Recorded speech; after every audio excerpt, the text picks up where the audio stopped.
Здравствуйте! Сегодня у нас очень необычный, очень классный подкаст, но мы его будем вести на английском языке.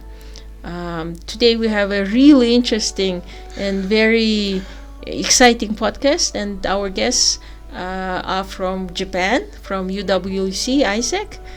Can you please introduce yourselves?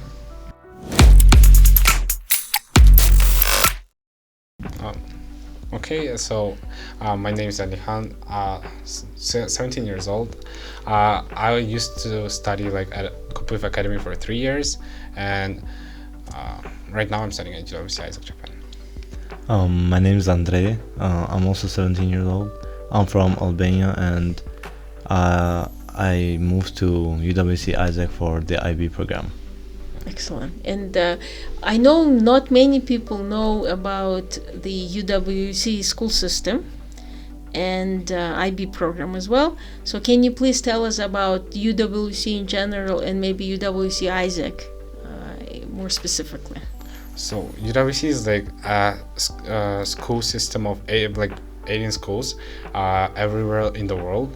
So they have their schools in 4 continents, and they have more than 60,000 alumni in total. Wow. And they have a mission which is an education as a force to unite people. Mm-hmm. Well, making sure that it's sustainable, right? Mm-hmm. And every UWC is different, not because of their location, but also they have their own mission statements. Mm-hmm. They have the culture behind identity, their location. Mm-hmm. Yeah. Mm-hmm. So UWC ISAK is in Japan. Right. UWC ISAK is in Karuizawa, Japan. Uh-huh. It's in a kind of a remote location, up a hill. So UWC's ISAK identity is realizing your potential, one life. Yeah, realize your potential, one life. One life, realize your potential. Mm-hmm. Yeah. Mm-hmm. And then, so kind of recently we've been thinking about changing our motto though. Oh yeah, they want to change from one life, realize your potential, to realize our potential. Yeah, so they were going back and forth oh, I think ours is better. No, yours is better. And we've been discussing about it during assemblies.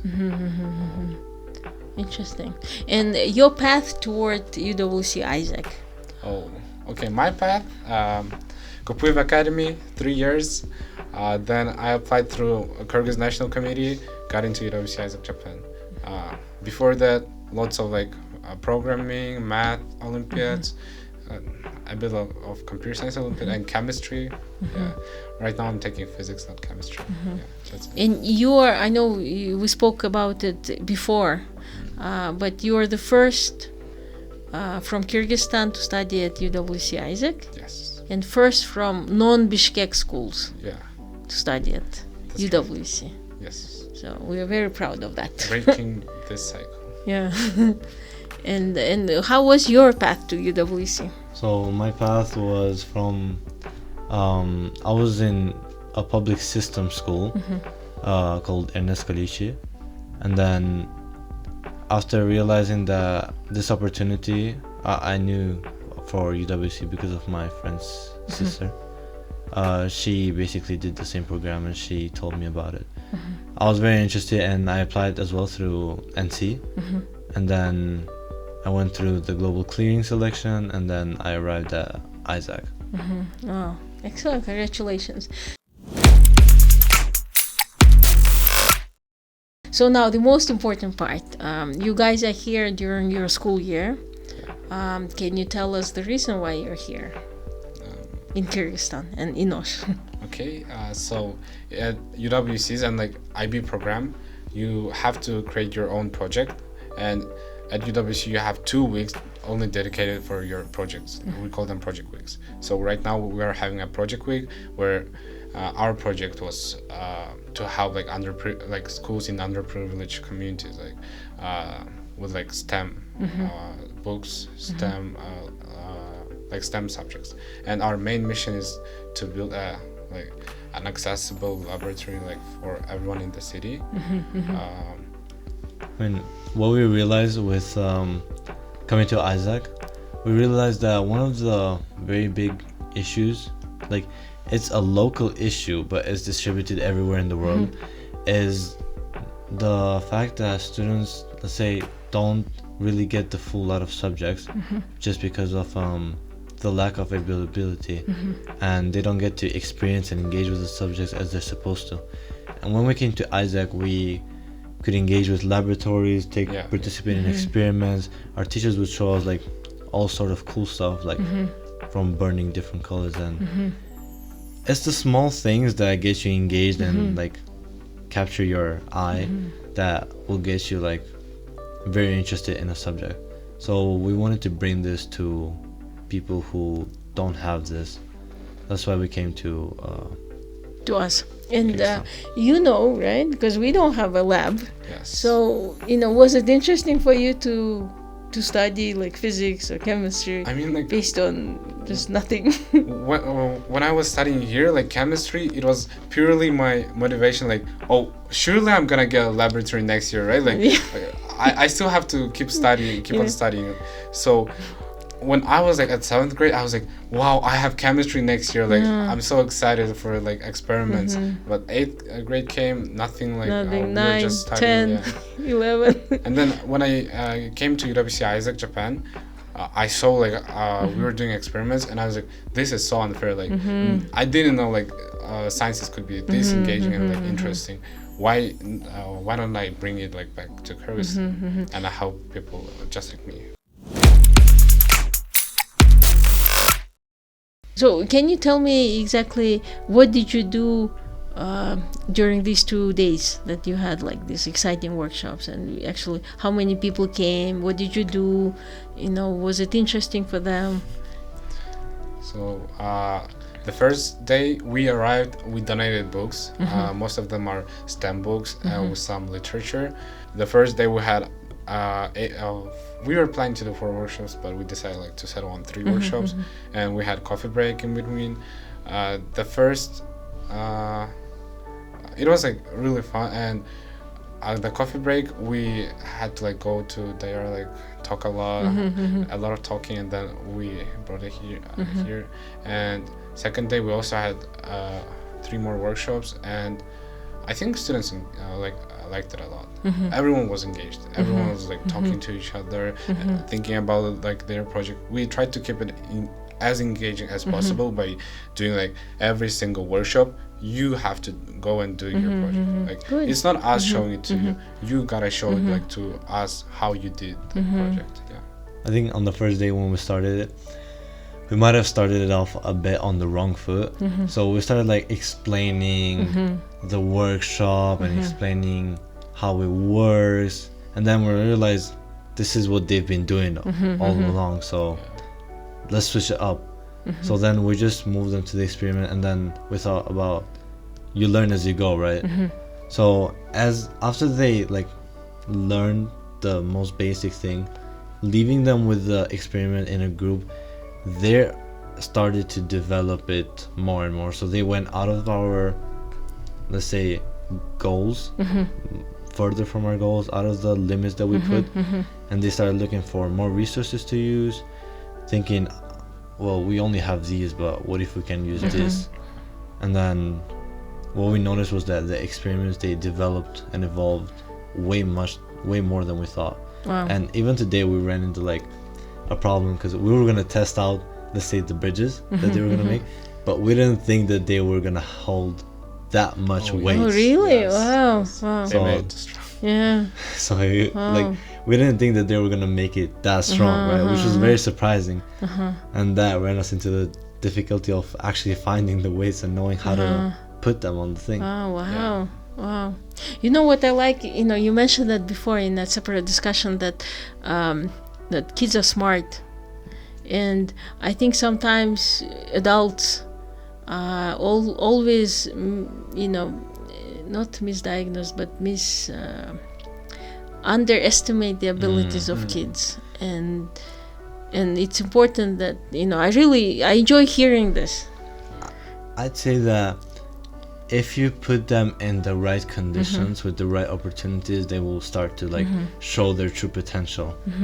Like a group discussion, like my thought in the beginning was, if we leave them alone, they'll get on their phones, they'll start doing whatever they need to do or they want to do. But it didn't happen like that. That's the thing.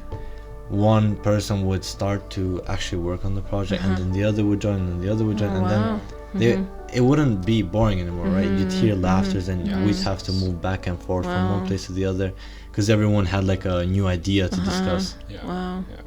And another thing which is it just blows my mind that these type of workshops are being done by your fellow peers, right? I mean, you're not that much older, right? Maybe 1 year, or maybe peers. But I mean, who better is gonna know how it is, right? Because well, if you leave it to, let's say, the adults, right, you're gonna end up with a teacher again, right? But with a teacher without the availability of the lab, you're just gonna end up in the same cycle. So I think us as students doing this was better because we know what they're going through, and we know what we would want, right? So let's bring it to the place. And right now at our school we have 1, 2, 3. This is like fifth example of former students teaching kids. I mean, so we have Abdul Malik teaching ORT.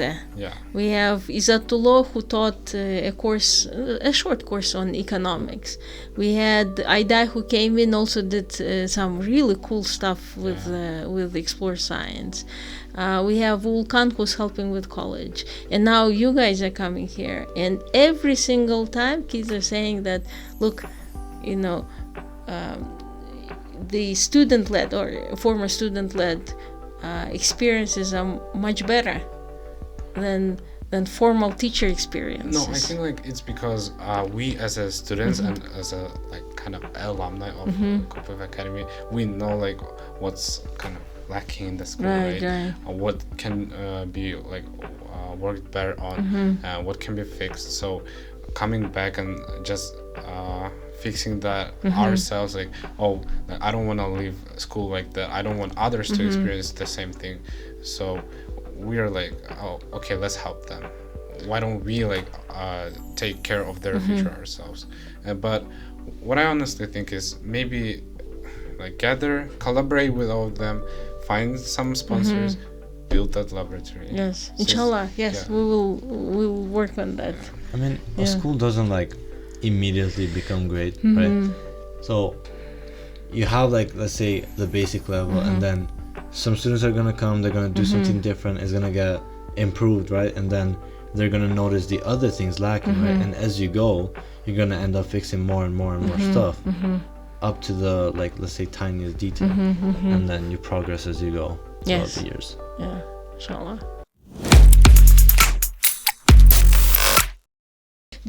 Probably the most motivating thing this year was seeing former students come and help us.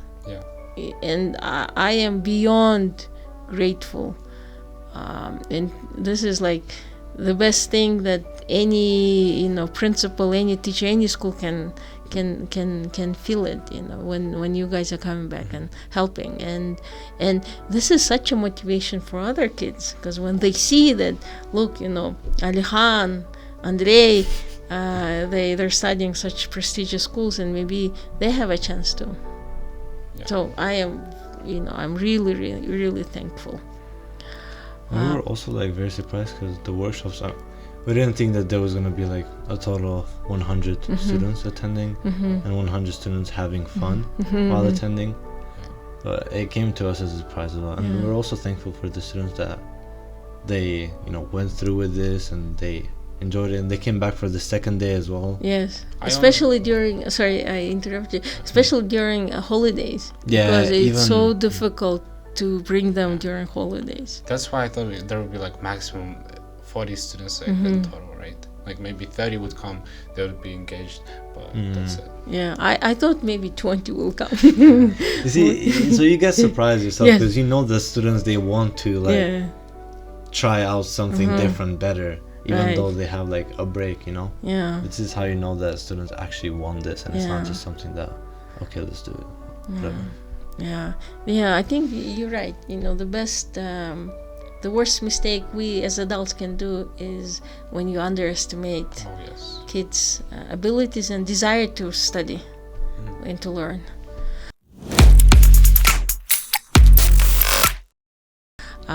So going back to UWC, because I'm really curious what, how different it is, and what are your favorite subjects, and what, I guess, what did you learn something new, and what would you think, what could our school actually learn from your experiences? Is there something that we can also do?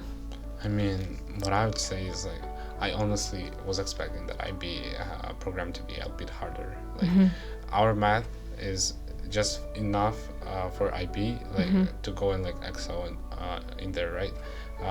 Everything else you can like just go and self-study and excel. Like physics, everything there was new. So I was taking I was in the physics class with Mr. Dimura, right? And we were studying for 1.5 years those A levels. I came to UWC ISAK. We covered that in the first week. Oh wow! And that's it. We never came back to that. The thing that we were doing the whole year, we covered it in 1 week, and then we moved on to harder topics. So IB isn't hard. Like you just have to learn how to study. That's it. Much time. Yeah. But that I don't understand. Like, how is it possible that you study something for, especially with Jumulatai, and you can cover everything in 1 week? Yeah. Do you remember kinematics? Yeah. Kinematics. That's like maybe 2 weeks. Here in ISAK, we were stuck on that. Like, here at Kupiv Academy, we were stuck on that like for 1 year. 1 year. We were doing it over and over again, like different parts of kinematics, but we went like a bit even deeper there at IB. Oh, like, wow. Their textbooks are like, I don't know, it's just easier to understand too, I guess. And also like the content is more packed. Because I mean, I feel like what's going on is the moment you join IB and the moment you apply to UWC, they expect you to know that this is not just a school, easy. Right? It's not going to be easy. This is going to be packed, right? So when you go there, you go with an understanding that this is going to be very. So I think you guys touched upon it, but the biggest problem with our education is, and the education that's based out of former Soviet Union, is that for major subjects, we take the content and we just spread it out very thinly, and then you don't learn anything because you think that kids are dumb, right? Yes. And you need like 4 years to study chemistry when it can be compacted and maybe given in a year. Basic chemistry. Yeah. Thing is, I feel like it's better to have, let's say, more content in a shorter amount of time, and have the kids get like, what's the grading system here? Out of 5. Out of 5. So let's say get 4s, but you get 4, right? You're gonna go over it again and again until you get a 5, rather than spread it out too much and then you're getting 5s, let's say, on the same thing over and over, right? Right. And what I don't like is that not everyone will be a physicist or chemist, right? And you can have like basic chemistry compacted into 1 year, and then everybody else will stop learning chemistry, and then but those who actually want to study, they'll actually proceed to more advanced topics. Because we have everybody takes this little bits of information every grade, and they know nothing. Everybody knows nothing.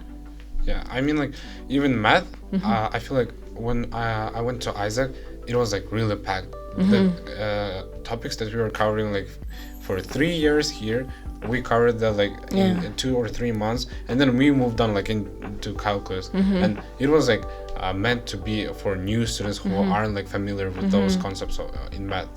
For people like who are coming like from Africa, where math is like, they don't study. It's none. Yeah. And it's really compact and it works, right? Yeah. Like everyone gets good grades. Like you keep on revising it. It's not like that you studied it and you forgot about it. Right. Every single test, you have like 1 or 2 questions from that unit. Yeah. Okay. Oh, interesting. Interesting.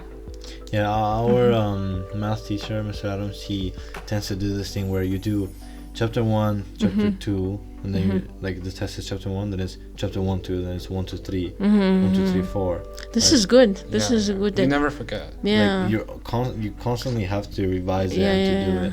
Because our test, and I think that's what we can do also. We are our AI agent. Because we usually do, first semester or first quarter, second quarter, third quarter, and maybe fourth quarter, a little bit of, this is our typical. We do the same, and then after the fourth quarter, you have to do one for everything, right? But it's better to have like a consistent one. I agree. But it has to be like also on certain subjects, right? 'Cause let's say math, physics, chem, there's subjects that you constantly have to like do them. Okay, let's say history, you don't have to do like say this topic again and again and again. Right? Yeah, I agree. And history, do you guys have history, or have you taken or not? I mean, our school offers history classes, but I don't. You didn't. Me neither. So you guys are. No. From what I know, history you analyze there, right? Like the thing is, I would love to take history. I really like history, but what happens as well is that I don't really want to keep like memorizing. But that's, I think, the way they teach history is different from the way we teach. I don't know. That's the thing. I didn't want to risk it. If they had geography, for example, I would take geography. Closest thing they have is like ESS, which I take. From what I've heard, like history, they just like they give their textbook like in the summaries. They just analyze and write essays on history.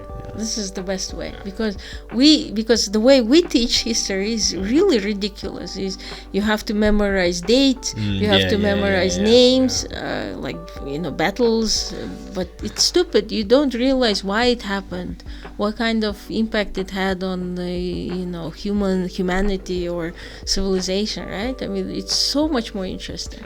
It should be a combination of the both. Yeah. Well, right now, like all information is available, right? Like, for example, wouldn't you, like, the best example I use is Genghis Khan, right? Genghis Khan. You'll forget the dates when he was alive, right? Okay, I think it's good if you remember the century. Right. Maybe.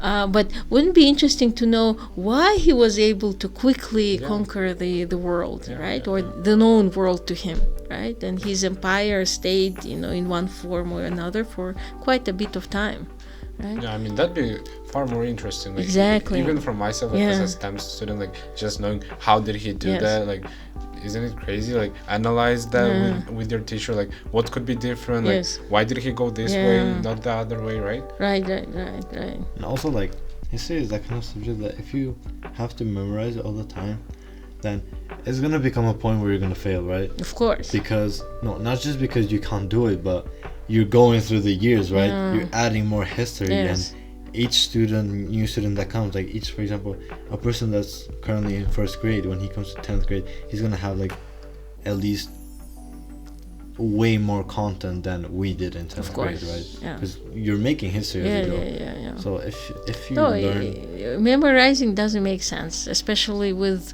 internet, Google, AI. Everything is available. Before, maybe it was important, right? Because it's difficult to find, right? So if you memorize and you remember, you're smart. But now it's not the it's not the case. I mean, in IB there are still like some subjects that you have to memorize for, like ESS, as you mentioned. I also take that. It's like environmental sciences and studies, like societal sciences. But that's the combination between like memorizing and studying, right? Because like you have to memorize the most basic things, right?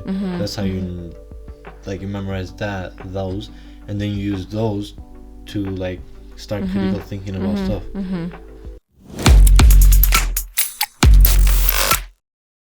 So, okay, what's your favorite subject? Oh, my favorite subject.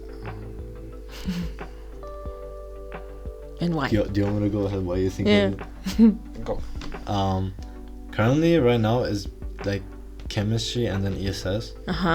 But these are the only two because, you know, I don't really like memorize them, but I'm always like having a after class debate with the teacher on this and why this and why not this, right? And then most of the time we're gonna end up with let me look at on that and then I'll tell you next class, right?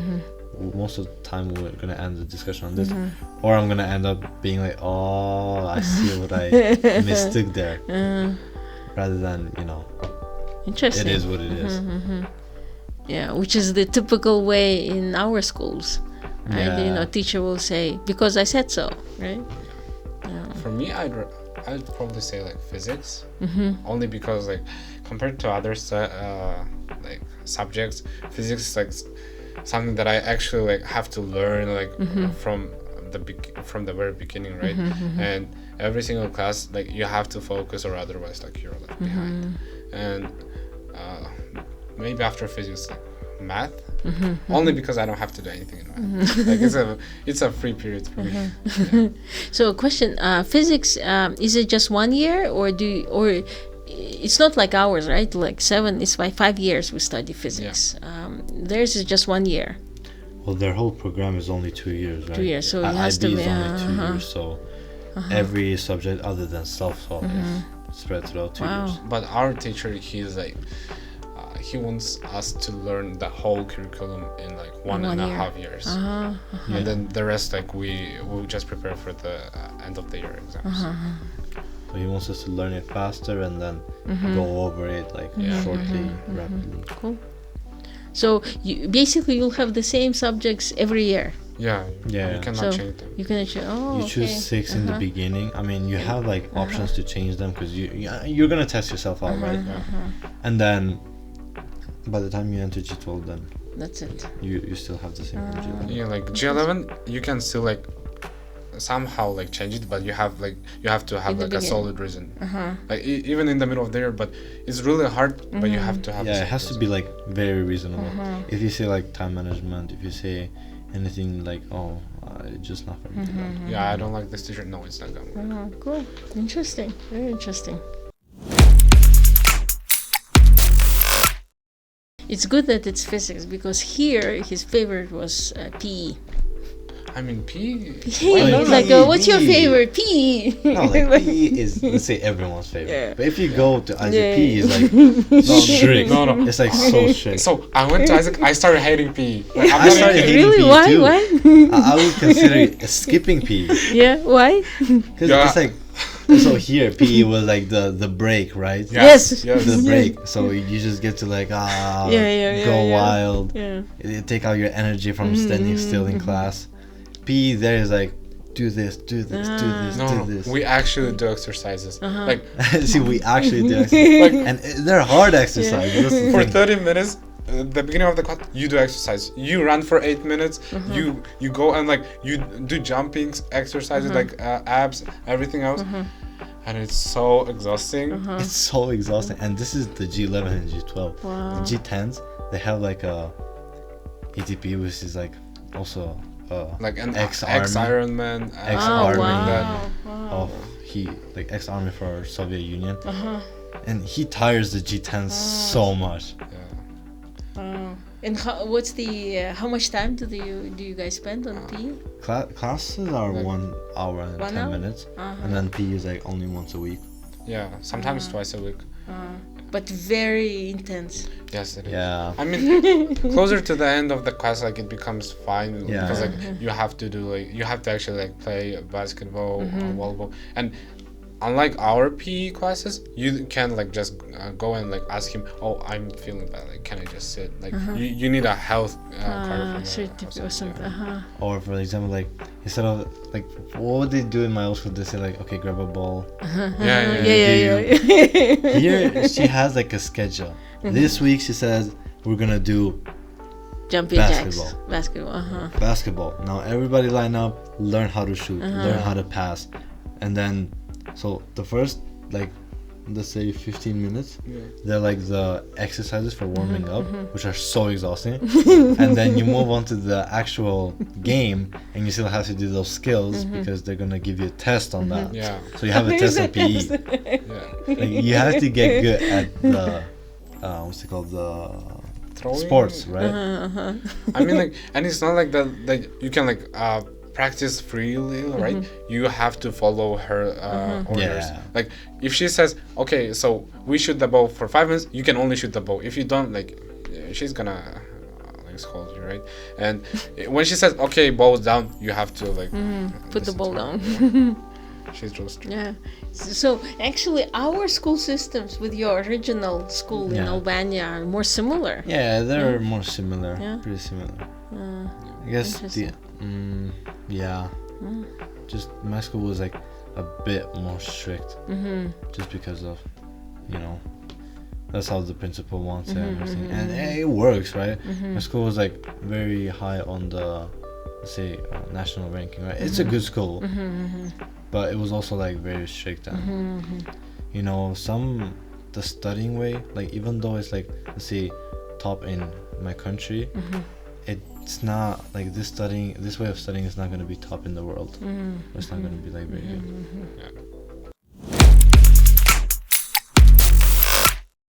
So, question about your future goals, academic, professional, Okay. and how did it change maybe with UWC?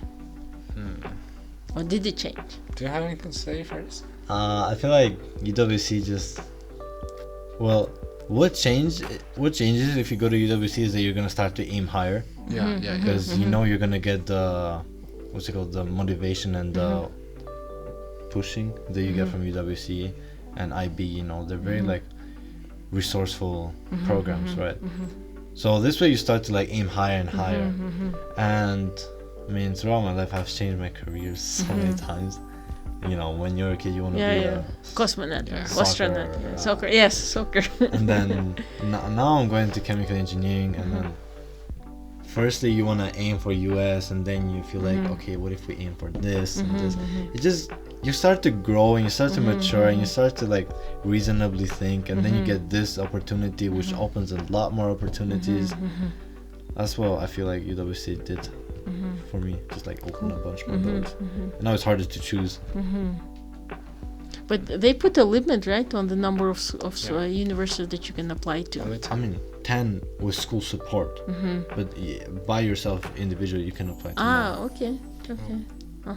Okay, so you. I mean, I'd probably say, like, also just it's set up like the standard higher, right? And I know like that you won't fall under that. Like, you won't settle for something less, because you know that you can do, like, even if you don't do anything, you already are getting this.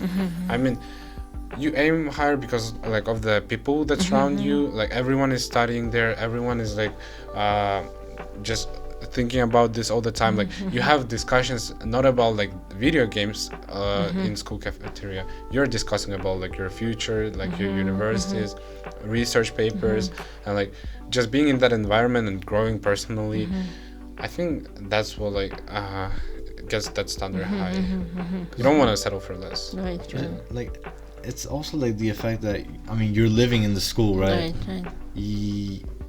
You're going to IB to devote yourself to IB for 2 years, not to think about the, let's say, immature things that we used to think of.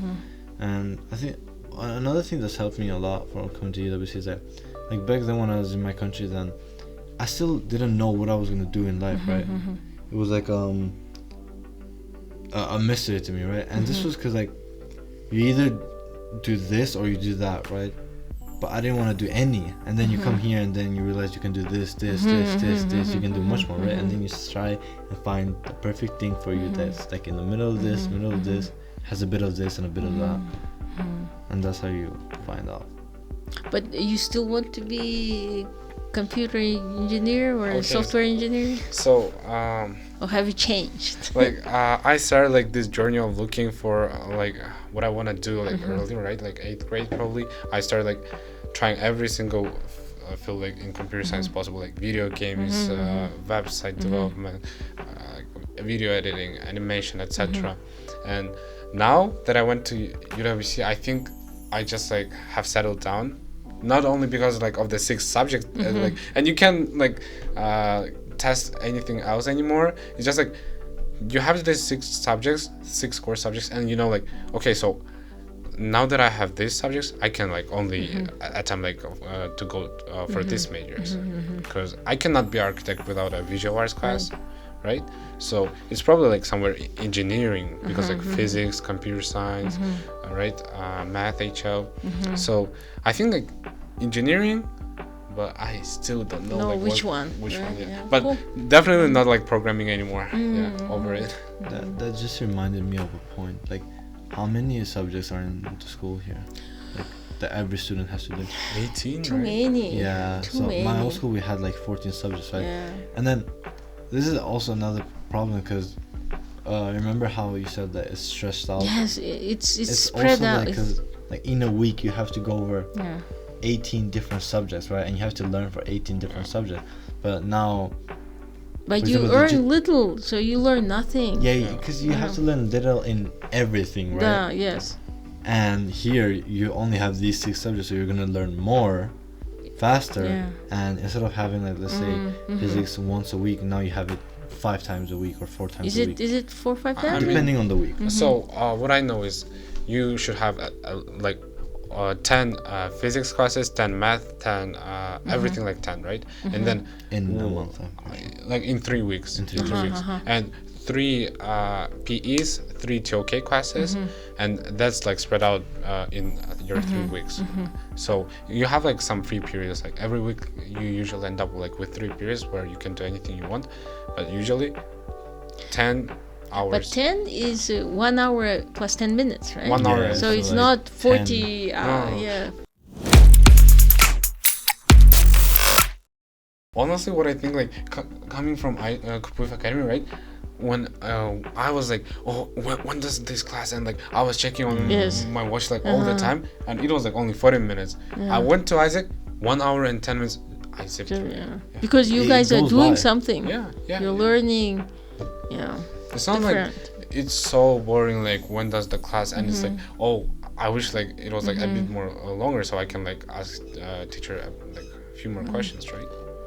Even Dilmurat Agai's classes were like that? I mean, Dilmurat Agai's classes, they were like, honestly, they were like so depressing. Like the environment like that he just built was, I don't know, it was like pressing on you, and you're like, okay, when does it end? Like, I think his teachings, I was like, his teaching is good, and like the sources that he finds good, but like the environment that he built, like of being strict and then like just the like you're always under pressure, and like he's always looking.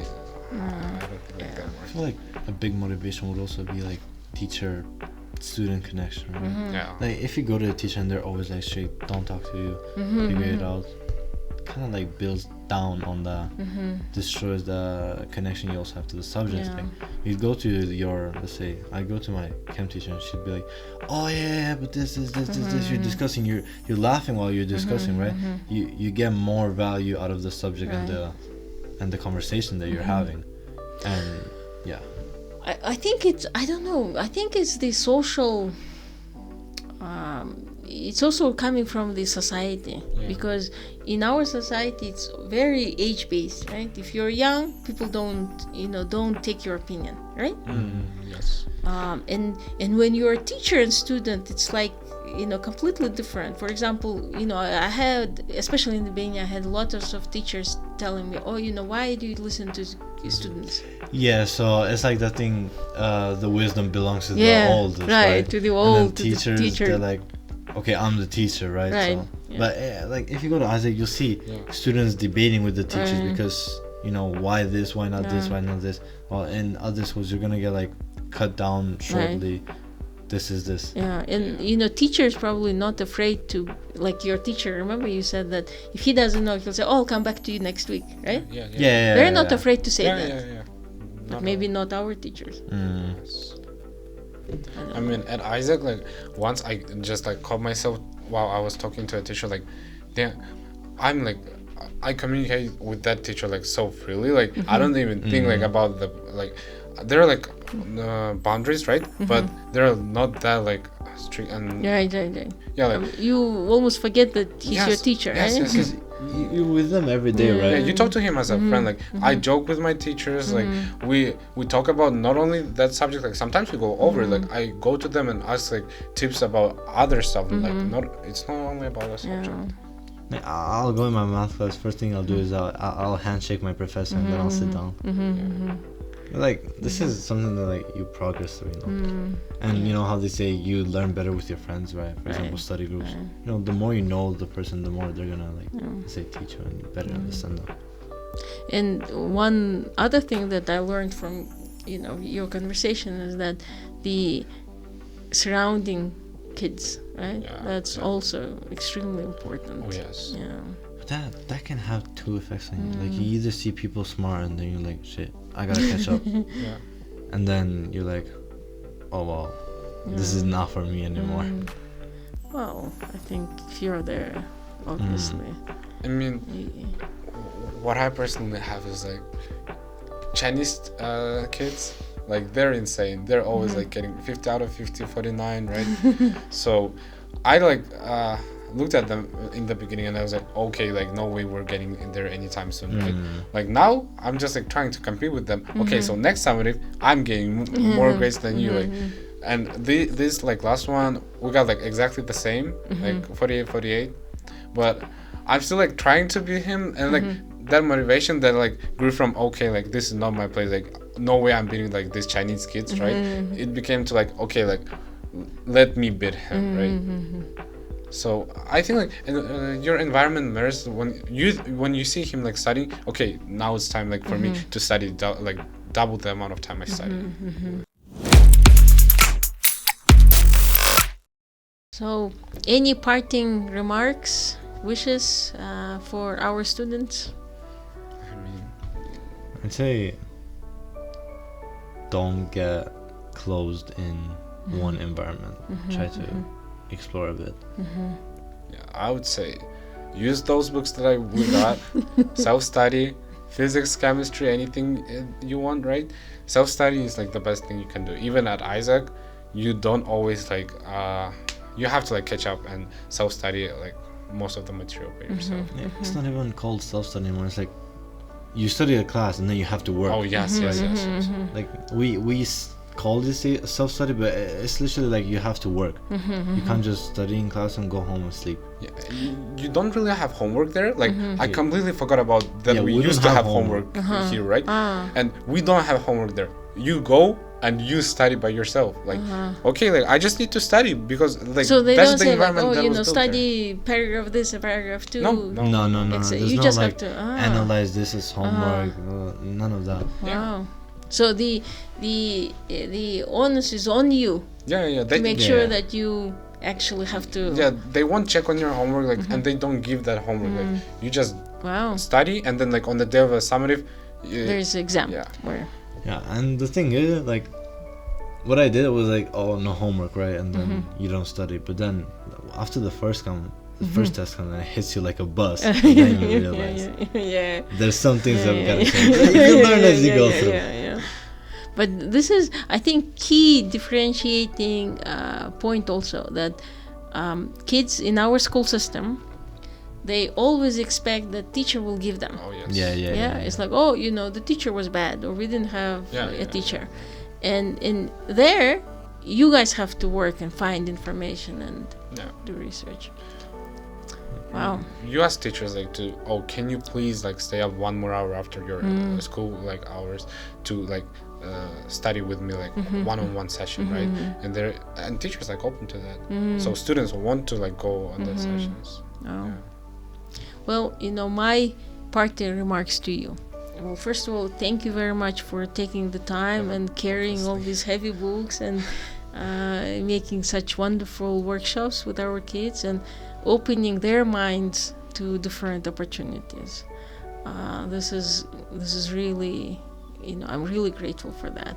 And I also wish you all your most ambitious goals and dreams come true, because I firmly believe that that individuals change their own lives and lives of surrounding people and countries, and it wasn't an accident that you guys were chosen for these scholarships, and I think it was predestined in terms of, that God, higher being, sees that potential in you, and inshallah, I think you will do really well, and I wish you all your, in terms of careers, colleges, universities, that you get accepted to the best of them, and you'll have most amazing lives and professional careers. Thank you so much. Thank you. And we hope that the students got something out of the workshops. Yeah. Oh, absolutely, because I spoke to them and it was amazing, and hopefully next year we'll have a lab. Yeah, we'll definitely come back. Yes. We'll try. Cool. All right. Well, thank you. Thank you. Yeah.